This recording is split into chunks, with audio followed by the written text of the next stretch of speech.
এই জাস্ট আগের মাসে আমি গেছিলাম পাঞ্জাবে এবং পাঞ্জাবে আমার শ্বশুরবাড়ি, এটা অনেকেই আপনারা জানেন। তো শ্বশুরবাড়ি যাওয়ার আগে আমি গেছিলাম অমৃতসরে। অমৃতসরে গোল্ডেন টেম্পল আমাদের সকলের ভীষণ প্রিয় একটা জায়গা। আমরা যখনই পাঞ্জাবে যাই এবং শ্বশুরবাড়িতে যাই তার আগে এখানে আমরা যাই। এখানে গুরুজির দর্শন করি, বাবাজির দর্শন করি এবং তারপরে এখানে চেষ্টা করি দুদিন থাকার। তো এইবার আমাদের সেই ভাগ্য হয়েছিল যার কারণে আমরা দুদিন এখানে থেকেছিলাম।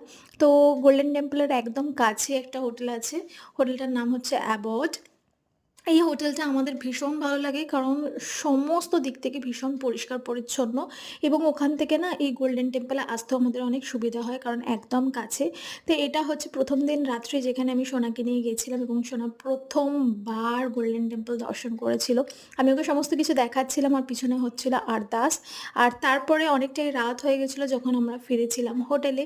তো দারুণ গেছে দিনটা। আপনাদের কেমন লাগলো জানাবেন।